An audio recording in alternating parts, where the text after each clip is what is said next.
JCVI, Joint Committee for Vaccination and Immunisation, and is in the context of the new news we've been hearing about over the last few days about the Omicron variant. I'm Jonathan Van Tam, Deputy Chief Medical Officer, Department of Health and Social Care. I'm joined, as usual, by June Rain, to my left, Chief Executive of the MHRA, and on my right by Professor Wei-Shen Lim, Chair of the COVID-19 Vaccine Subcommittee of the JCVI. If I may, I will open with a few remarks and then I'll pass to Dr. Rain and then to Professor Lim. So, we've known from the outset of this pandemic that variants have always been inevitable, and we've seen many come, and the names include Alpha, Beta, Gamma, Delta, with which you will all be familiar, and there are others. When a variant appears, it always causes initial concern because at that point, we don't know quite how it will behave, and in particular, we don't know how our vaccines will hold up against that variant. And it's always been the case that at some point, we've always said it, we are going to get a variant that gives us heightened concern.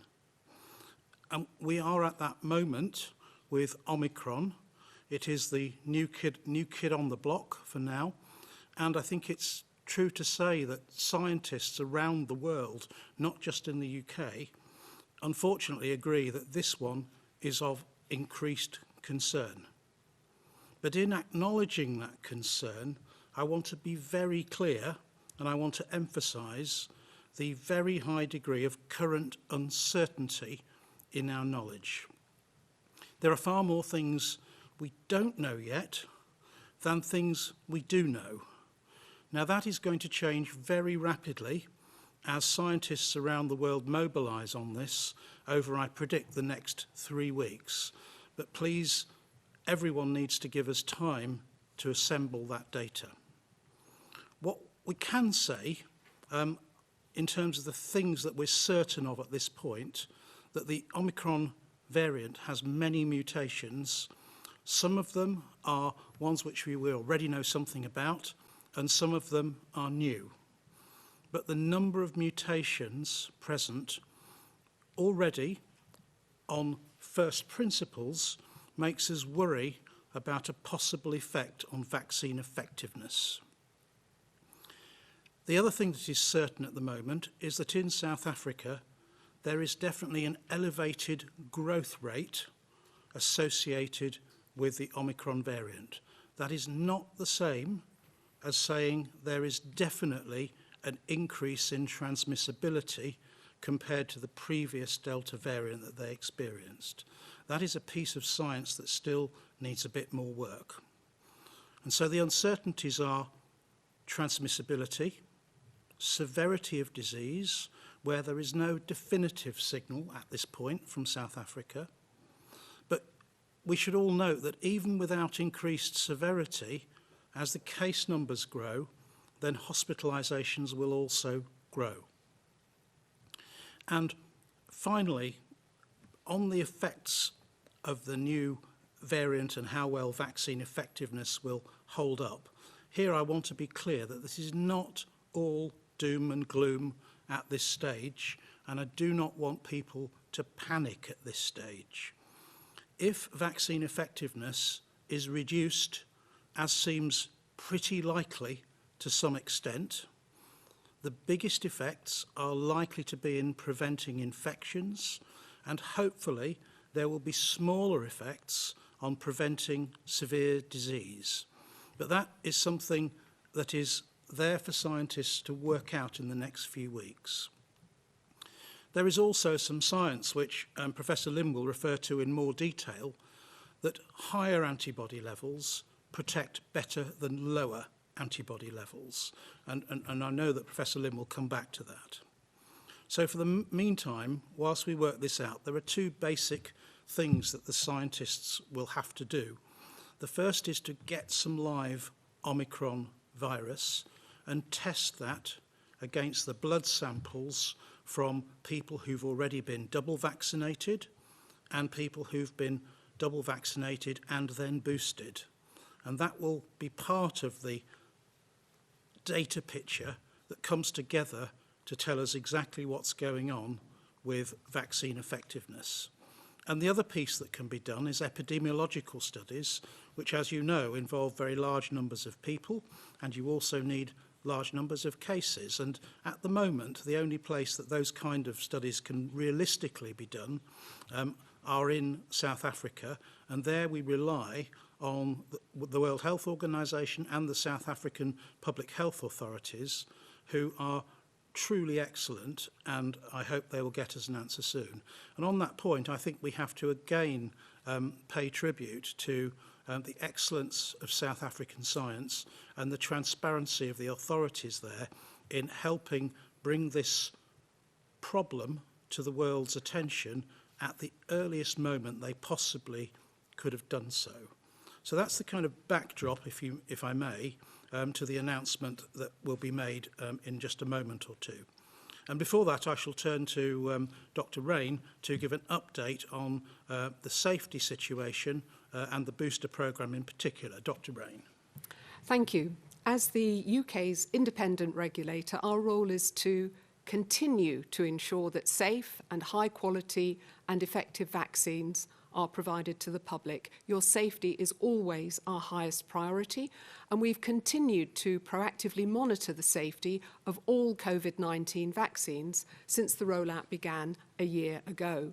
And our regulatory position remains that COVID vaccines available for use in the UK, and that's the Pfizer-BioNTech, AstraZeneca and Moderna vaccines, have an overwhelmingly positive benefit-risk balance in their licensed use.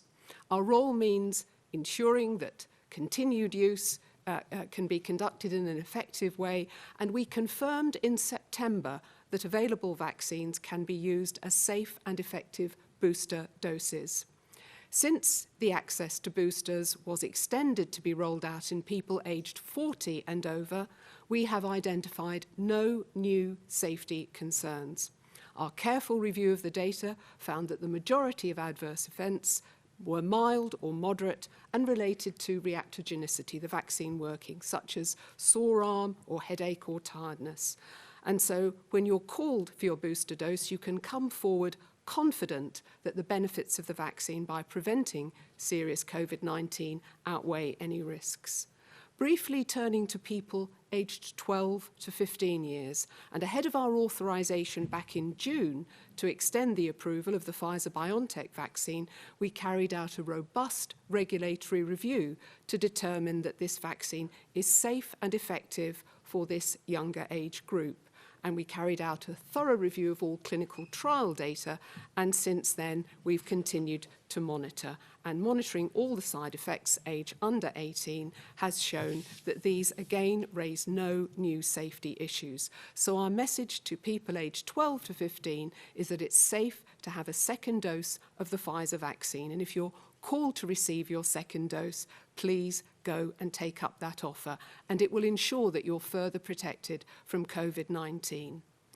Turning to the new variant, and just to be clear, as we've heard, we do not have evidence at the moment that the vaccines being used do not work against the new Omicron strain, but we're making this issue a priority, and we're in discussion with vaccine manufacturers and the World Health Organization on potential modifications that may be needed for the current vaccines to be maximally effective against the new variants if required.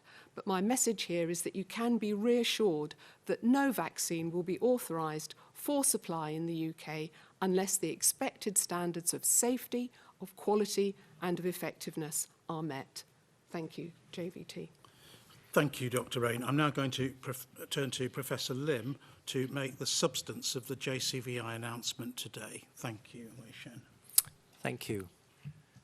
JCVI has been meeting regularly, once to 2 times a week over the last few weeks, because we are constantly reviewing the vaccine program and constantly looking ahead to what changes might be needed. Since the emergence of Omicron, we have redoubled our efforts, and in the last few days, we've been reviewing vaccine response measures in the light of this emerging new variant. There are two important considerations that underpin our advice. The first is the importance of boosters, and this is a really important point. The vaccines that we are using in the UK and that are being used globally were developed against the original wild-type virus. Viruses that develop variants and that are different compared to the wild-type original virus increase the likelihood of a mismatch between the vaccine on the one hand and the variant on the other hand. The larger the mismatch between vaccine and variant, the greater the likelihood that the level of protection provided by the vaccine will be lowered. From what we know about the Omicron variant so far, it may be that the vaccines that we have at the moment may be less good than against the current circulating Delta variant. One way of reducing the impact of this mismatch between vaccine and variant is to increase the strength of the immune response provided by the current vaccine. In other words, if we can raise the level of the immune response generated by the vaccine, that higher level of immune response will reach out and provide extra protection to mismatched variants. And that is what we can do, fortunately, because we know that with the mRNA vaccines, the Moderna vaccine and the Pfizer-BioNTech vaccine, and to a lesser extent the AstraZeneca vaccine, a boost of these vaccines provides a very, very strong immune response. The immune response provided with the boost is measured to be higher than the immune response attained after the second dose. So there's a stepwise increase, and this increase in the immune response will broaden the protection, hopefully also against the new variant. That's the first important consideration. The second important consideration is timing. With any vaccine during a pandemic, we get the greatest benefit of the vaccine, both for individuals and society, if the vaccine is deployed before the wave starts.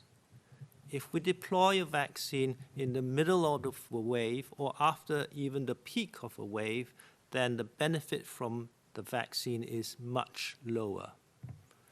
We therefore want to provide boosters early enough such that it is before any possible wave.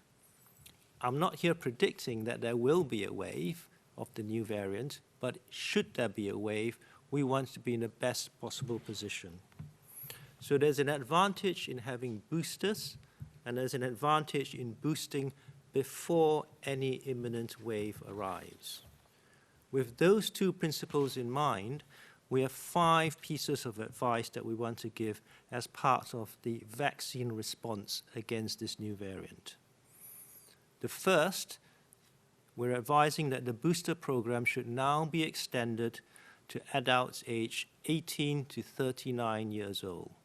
This is in addition to the existing program for boosters, meaning that from now, all adults aged 18 years and above would be eligible for a booster. The second piece of advice is that the booster program should follow prioritization according to age and being in a risk group. In other words, somebody with an underlying health condition that puts them at higher risk of COVID-19. The reason for this is that we have not seen any data to suggest the new variant is in any way different from the previous variants in terms of who is most at risk of severe disease. As we know from before, older age persons and people with underlying health conditions are at higher risk of severe disease. And so we want to protect them as a priority. The booster program is therefore prioritized now according to age, with the booster dose given no sooner than 3 months after the second dose. The third piece of advice is that people who are severely immunocompromised should also now be offered a booster dose. For them, this would be their 4th vaccine dose. The first 3 doses they've received so far counts as their primary cause, and the booster dose will be their 4th dose. Once again, the booster dose should be given no sooner than 3 months after their last vaccine dose or the 3rd dose. Fourthly, regardless of the type of vaccine that was given for the primary cause, the first 2 doses, either of the mRNA vaccines, that is the Moderna vaccine or the Pfizer-BioNTech vaccine, can and should be used in preference as the booster vaccine. The Moderna vaccine at 50 micrograms, which is half the dose used in the primary cause, and the Pfizer-BioNTech vaccine at 30 micrograms, the standard adult dose, both give extremely good antibody levels. They generate a very strong immune response given as a boost. There are some people who are unable to receive an mRNA vaccine, and they may have had the AstraZeneca vaccine both for their first dose and their second doses. For them, we advise that they receive as their booster the AstraZeneca vaccine again. The AstraZeneca vaccine does give a good boost, albeit not as good as the Moderna and Pfizer-BioNTech vaccines, but it's still a good boost, and we would advise that they have a boost rather than have no booster dose at all. Lastly, we advise that children aged 12 to 15 years are offered a second dose of vaccine at the standard dose of 30 micrograms of Pfizer-BioNTech vaccine 12 weeks after their first dose. This is the same schedule as for 16 and 17-year-olds at the moment. We are closely watching the emerging data on Omicron, and if there is a need to advise that the dose interval between dose 1 and dose 2 for children should be altered, then we will do so. At the moment, the dose interval between dose 1 and dose 2 for 12 to 15-year-olds and 16 and 17-year-olds is 12 weeks.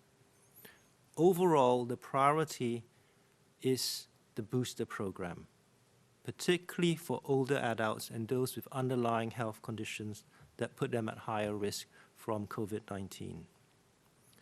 The majority of people who are aged 50 years and above are already eligible for a booster. Some of those who are already eligible have not yet received their booster vaccination. I strongly urge everyone who is already eligible to please make the effort, book your appointment, and have the booster. That will be the best way to protect yourselves, your loved ones, and the wider society against any possible new variant wave of infection. Thank you. Thank you, Wei Shen. So before we open for questions, I'd just like to kind of sum up a little bit. Today we've heard some very reassuring words from Dr. Rain about the safety of the booster programme as it is monitored in an ongoing way. And I think the 3 key themes we've heard in relation to Omicron and the JCVI advice are uncertainty, concern, and timing. An opportunity now to get the timing right. JCVI has today announced renewed urgency and further expansion of the UK booster programme. We don't know what's going to happen next. As I explained to you, the next 3 weeks are going to be weeks of scientific uncertainty.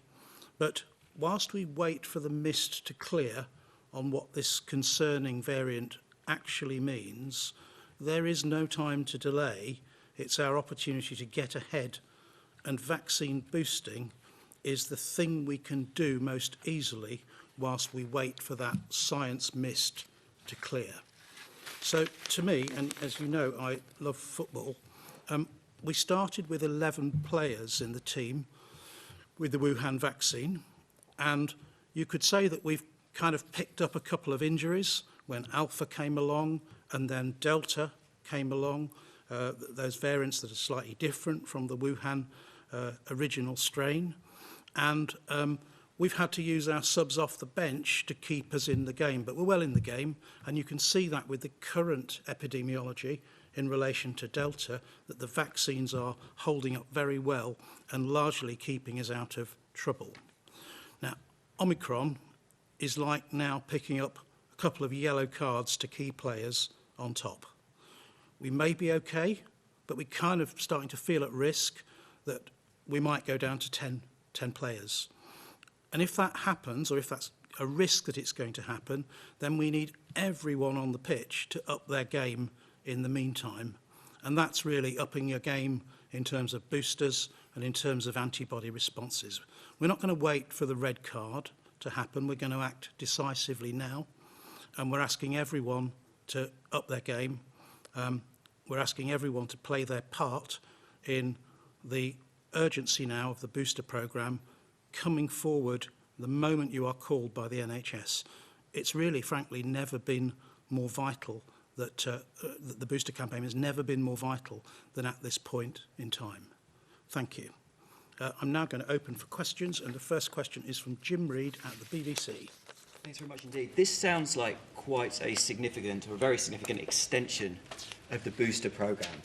Can you tell us how confident you are that the NHS can deliver all these doses before Christmas, or are there going to be people that are just going to struggle to get these appointments before that festive break? Yeah. So this is very new guidance indeed, as you'll understand, Jim. We've had to work at extreme pace, given the news coming out of South Africa being so recent. The NHS is now working through the updated guidance, and it's going to set out in the next few days how that's going to be operationalised. I would say it is undoubtedly a very complex phase in the NHS vaccination programme, because we've still got people coming for first doses, thankfully, second doses, as well as third doses for the immunocompromised, and boosters, and young people in schools. So there's a great deal going on. I think the important message that the NHS wanted me to convey to you today is that they understand the real urgency of this. They are up for the task, but they say that they will contact you when you need to act, and they will open the booking in a kind of orderly way, because one of the things we really don't want is people from the very youngest now eligible cohorts somehow getting in front of people who are at much higher risk of a bad outcome if they were to get COVID-19. Emily Morgan from ITV. Thank you. You just asked people not to panic, but you're reducing the gap between the second dose and the booster from 5 months to 3 months. Isn't that a sign that you yourself are extremely worried about this variant and people will naturally panic? So I'm going to allow Wei Shen to answer the question on the interval. But in terms of the kind of panic bit, I'm asking people not to panic, but I'm not asking them either to completely ignore the weather forecast. And, you know, we look at South Africa, it's our kind of weather forecast here, in the same way that, you know, the weather forecasters have warned us about Storm Arwen in the recent few days. You know, you can't ignore what you see around the world, and it is more urgent than ever before because of what's happened. But on the 3-month point, there's a very specific answer that Wei Shen should give you. Thank you. In general, on immunological principles, the longer the duration between one dose and the next, particularly a booster dose, the better the effect. We know this not just from COVID-19 vaccines, but also other vaccines in other immunization programs. So where it is possible, it is usually advisable and beneficial to extend the duration between 2 vaccine doses, which is what we've tried to do from the very start. On the balance of that, we also need to be aware that, as I said, timing of a vaccine dose is important. we don't want to wait so long that a wave is upon us and we haven't delivered the booster dose either. So we need to strike a balance between waiting longer, but not waiting so long we miss the chance. In shortening the dose duration, we've chosen 3 months because there are data from the Cough Boost study, which is a trial that was carried out in the UK and is due to be published soon, that show that if you give a booster dose at about a 3-month interval from dose 2, one still sees a very strong boost response. A lot of the other trials have used a longer interval between dose 2 and the booster dose and show a very strong response.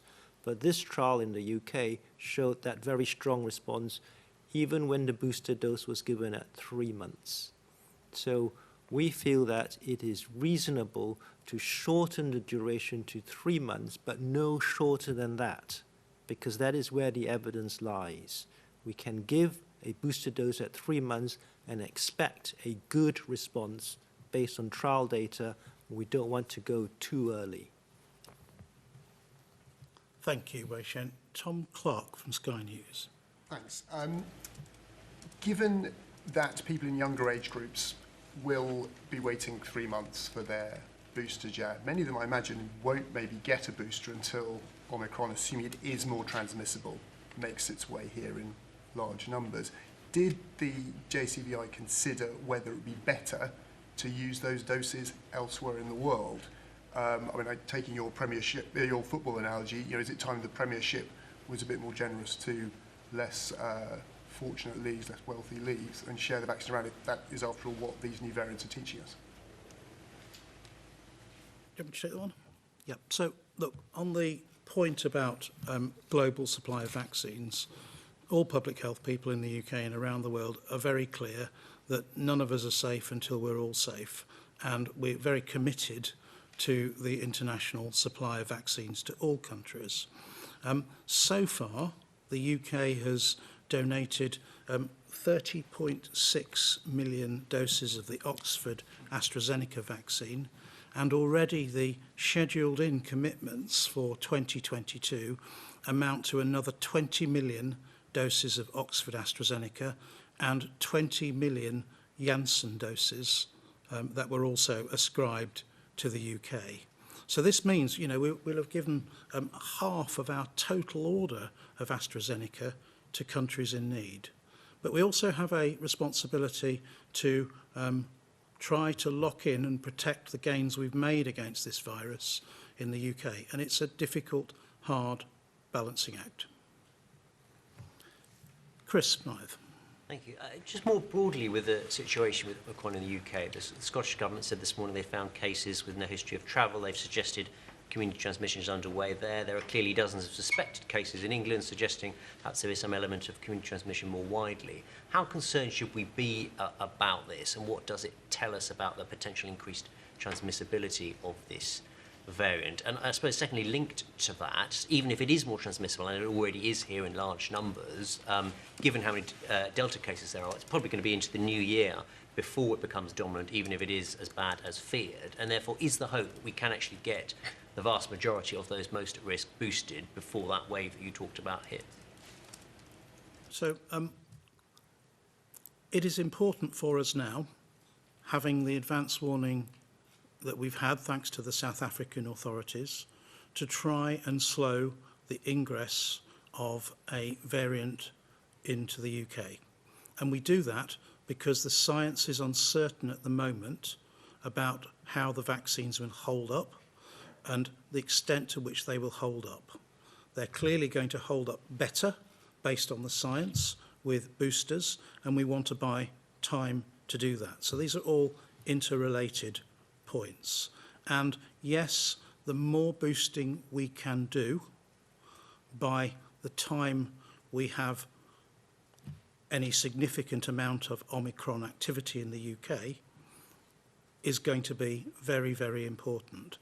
How fast that will build up in the UK and to what extent it will build up in the UK is something we don't know. We're in uncharted territory. We do have already a highly vaccinated population, but not yet as fully a boosted population as we would like. There are many people still over the age of 50 who have not yet come forwards for a booster, and they are particularly at risk from a drifted variant without that booster. So that's really important. And you know, I don't, like you, I don't have any concrete timelines at the moment, but I can say it's as urgent as it could possibly be. Nick McDermott at The Sun. A quick question for Professor Lim. One of your colleagues described the decision JCVI has to make as slightly a bit of a Goldilocks moment. You've got to pick a kind of the right time, not too hot, not too cold. You explained your timings, but can you explain to the public, particularly younger people, why over the next few weeks they do need a booster? And I don't see any downsides in your plan, so why didn't we enact this sooner with Delta so prevalent? Why wait so late? For Dr. Rain, we've seen the EMA approve Pfizer 5 to 11-year-olds, but now it's been batted hopefully to the MHRA. Would we expect a response from your team before Christmas? And then a quick one for Professor Van Tam. You talked about the need for boosters and of a team effort to ramp up the numbers. The Sun's encouraging the Jabs Army to get together with 25,000 more volunteers to come forward. Is that the kind of action we need to see over the next few days if we're going to try and get ahead of Omicron? Thank you. Wei Shen, would you like to start? Yes, if I can start first. So thank you for asking about the younger adults. The current variant that's circulating is Delta, and the vaccine effectiveness against Delta is not as good as it was against Alpha. And that's because Delta is a variant which is slightly mismatched compared to the wild-type original virus that the vaccines were developed against. Nonetheless, the vaccine protection against severe disease in younger people, 18 to 39 years old, for Delta is extremely good. It's over 95% protection. Really, really very good vaccine. And at the 3-month mark, certainly even at the 5-month mark, we reached the milestone of 17 million boosters across the UK. This means that even though cases have been rising, hospital admissions have fallen a further 11% in the past week, and deaths have fallen by 17%. But just as the vaccination programme has shifted the odds in our favour, a worrying new variant has always had the opportunity to shift them back. Last week, I was alerted to what is now known as the Omicron variant, now designated a variant of concern by the World Health Organization. We're learning more about this new variant all the time, but the latest indication is that it spreads very rapidly. It may impact the effectiveness of one of our major treatments for COVID-19, Ronapreve. And, as the Chief Medical Officer said this weekend, there's a reasonable chance that our current vaccines may be impacted. I can update the House that there have now been 5 confirmed cases in England and also 6 confirmed cases in Scotland, and we expect cases to rise over the coming days. The new variant has also been spreading across the world. Confirmed cases have been reported in many countries, including Austria, Belgium, the Czech Republic, Denmark, Germany, Italy, the Netherlands, and Portugal. In this race between the vaccines and the virus, the new variant may have given the virus extra legs. So our strategy is to buy ourselves time and to strengthen our defences while our world-leading scientists learn more about this potential threat. On Friday, I updated the House about the measures we've put in place, including how, within hours, we'd placed 6 countries in southern Africa on the travel red list. Today, Mr. Speaker, I'd like to update the House on more balanced and proportionate steps that we are taking. First, measures at the border to slow the incursion of the variant from abroad. On Saturday, in line with the updated advice from the UK Health Security Agency, we acted quickly to add 4 other countries to the travel red list: Angola, Mozambique, Malawi and Zambia. This means that anyone who's not a UK or Irish national or resident who's been in any of these countries over the previous 10 days will be refused entry. And those who are allowed entry must isolate in a government-approved facility for 10 days. Beyond this red list, we're also going further to put in place a proportionate testing regime for arrivals from across the world. So we'll require anyone who enters the UK to take a PCR test by the end of their 2nd day after they arrive, and to self-isolate until they receive a negative result. The regulations for this have been laid before the House today and will come into effect at 4 a.m. tomorrow. Second, we've announced measures to slow the spread of the virus here in the UK. We're making changes to our rules on self-isolation for close contacts in England to reflect the greater threat that may be posed by this new variant. So close contacts of anyone who tests positive with a suspected case of Omicron must self-isolate for 10 days, regardless of whether they have been vaccinated or not. Face coverings will also be made compulsory in shops and on public transport in England unless an individual has a medical exemption. The regulations for self-isolation and face coverings have been laid before the House today and will come into force at 4 a.m. tomorrow.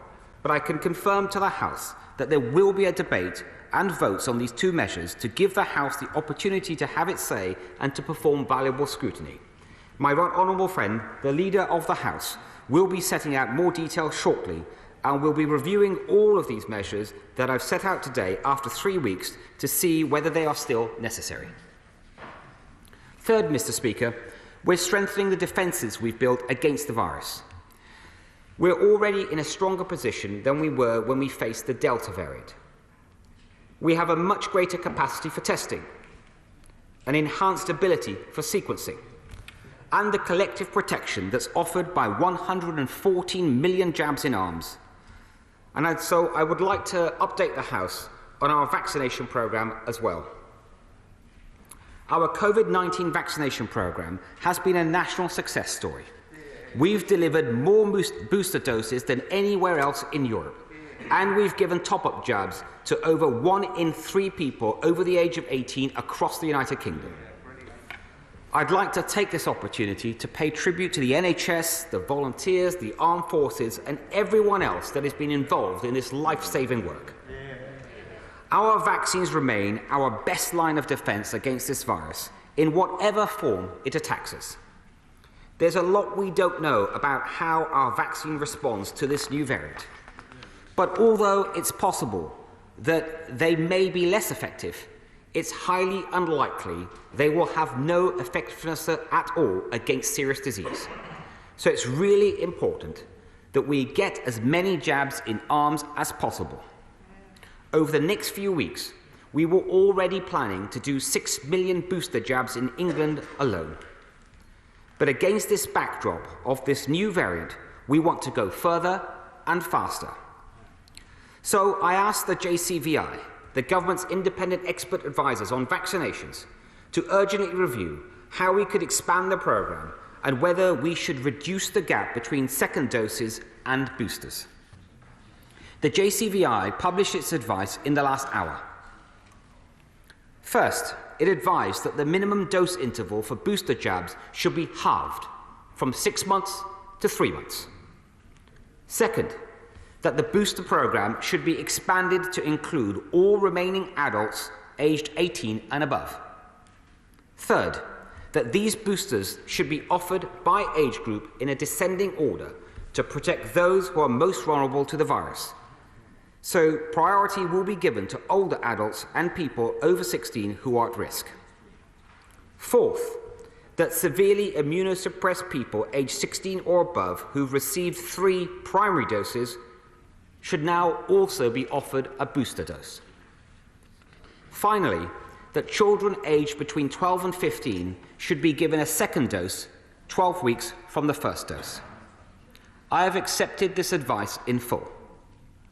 With this new variant on the offensive, these measures will protect more people more quickly and make us better protected as a nation. It represents a huge step up for our vaccination programme, almost doubling the number of people who will be able to get a booster dose to protect themselves and their loved ones. And I know that we are asking more from NHS colleagues who've already given us so much throughout this crisis, but I know that they will be up to the task. The NHS will be calling people forward at the appropriate time so that those who are most vulnerable will be prioritised. And I'll be setting out more details of how we are putting this advice into action in the coming days. Mr. Speaker, our fight against this virus is a global effort, and so I'd like to update the House on the part that the UK is playing. We currently hold the presidency of the G7, and earlier today I convened an urgent meeting of G7 health ministers to coordinate the international response. We were unanimous in our praise for the leadership shown by South Africa, who was so open and transparent about this new variant. And we were resolute in our commitment to working closely with each other, the World Health Organization, and, of course, the wider international community to tackle this common threat. Mr. Speaker, our experience of fighting this virus has shown us that it's best to act decisively and swiftly when we see a potential threat, which is why we're building our defences and putting these measures in place without delay. Scientists are working at speed, at home and abroad, to determine whether this variant is more dangerous. And I can assure the House that if it emerges that this variant is no more dangerous than the Delta variant, then we won't keep measures in place for a day longer than necessary. COVID-19 is not going away. And so we'll have to keep seeing new variants emerge. So if we want to live with the virus for the long term, we must follow the evidence and act in a proportionate and responsible way if a variant has the potential to thwart our progress. And as we do this, we are taking a well-rounded view, looking not just at the impact of these measures of the virus, but the impact to the economy, to education, and non-COVID health, such as mental health. And I'm confident that these responses that we set out today are balanced and responsible steps that are proportionate to the threat that we face. Mr. Speaker, this year, our nation has come so far down our road of recovery, but we always knew that there would be bumps in the road. But this is not a time to waver. It's a time to be vigilant and to think about what each and every one of us can do to slow the spread of this new variant. Getting a jab when the time comes, following the rules that we've put in place, and getting rapid, regular tests. If we all come together once again, then we can keep this virus at bay and protect the progress that we have made. I commend this statement to the House. Shadow Minister Dr. Rosena Hallen-Khan. Thank you, Mr. Speaker, and I'd like to start by sending my best wishes to the Shadow Secretary of State, who cannot be here as he is currently off with COVID, and we all hope he gets better soon. I'd like to thank the Secretary of State for advance sight of his statement. This variant is a wake-up call. The pandemic is not over. We need to act with speed to bolster our defences to keep the virus at bay. And it is also an important reminder that no one is safe until all of us are safe. Ministers have not met the commitments that were made this summer at the G7 to get the vaccine rolled out to other parts of the globe. What update can the Secretary of State give on the government's global commitments? And given that Omicron is already here, what we do at home truly matters. There are measures that we can put in place right now to keep infections down and ensure the country has the best possible protection. Can he set out the rationale for not introducing pre-departure testing? Surely this would be an effective way of preventing people travelling with COVID into our country. We support the decision to introduce masks on public transport and in shops, but we believe this should never have been abandoned in the first place. Keeping masks in place would always have been our plan A. Will the Secretary of State extend the use of masks to hospitality and other settings? Or does COVID not spread in pubs? Most importantly, what is the plan to enforce mask wearing? Shop workers have given so much during the last 20 months alongside our emergency services. Asking shop workers to enforce mask wearing is yet another pressure that they do not need and do not deserve. If masks had been mandatory, it would have been harder for this new variant to spread. A global study published in the British Medical Journal argued that face mask wearing can bring transmission down as much as 53%. And this government's flip-flopping on masks has created confusion across schools, colleges and universities. So can the Secretary of State today confirm the new requirements across all education settings? And the Prime Minister is not the best person to tell people to wear masks when he can't even be bothered to wear one himself when he goes into a hospital full of vulnerable patients. And can I ask the Secretary of State when Conservative backbenchers will start wearing their masks?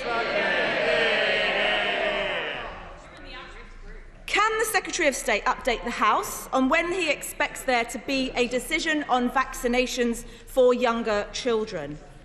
As the government has fallen far short of its own target to offer all 12 to 15-year-olds the vaccine by October half-term, so can he say what action will be taken to speed up vaccine rollout? Our NHS have done us proud and have done a fantastic job to deliver the vaccine, offering first, second, third and booster jabs all at the same time as treating patients suffering from COVID and trying to recover elective procedures. I'd like to take this time to thank everyone who works in our NHS and care sector. And we're putting even more demands on them at the moment. Our NHS has stepped up to the challenge, and it is a shame that this government simply hasn't done that. Vaccine rates among those with mental illnesses are low and mortality rates high. The government needs to stop weaponising mental health and instead must recognise that good, clear, honest communication is so important in a crisis, something that they have failed to do so far. And I know, and I've mentioned time and time again, but the government must acknowledge the trauma for people with severe COVID, long COVID and NHS staff. So where is their plan? Labour has been clear throughout this pandemic that proper sick pay will help people to isolate. The government has chosen to ignore us time and time again, so I ask again, what support will be available to people who need to self-isolate? And isn't this the time to finally fix sick pay? I would also appreciate it if the Secretary of State could update the House on the new antivirals and how they will be utilised. And why are the government not already giving antibody tests to the immunocompromised? The situation we find ourselves in now was entirely predictable. Yet again, this government have shown they are incapable of protecting our communities, protecting our NHS and saving lives. So stay.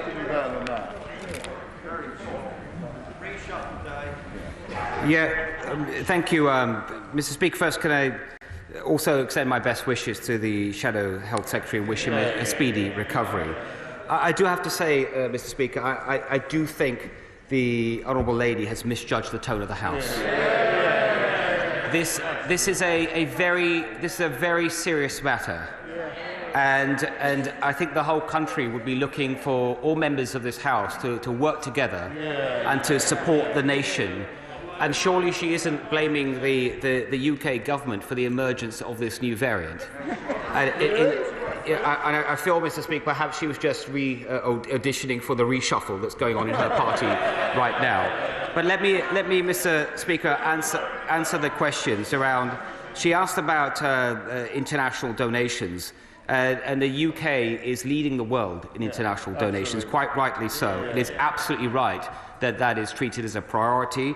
We would like to see other countries step up as well. The Prime Minister made a pledge a few months back of 100 million donations by June 2022, 80% of those through COVAX, of which we are a huge supporter, and 20% bilaterally. And so far we have donated over 20 million, more than almost many other countries.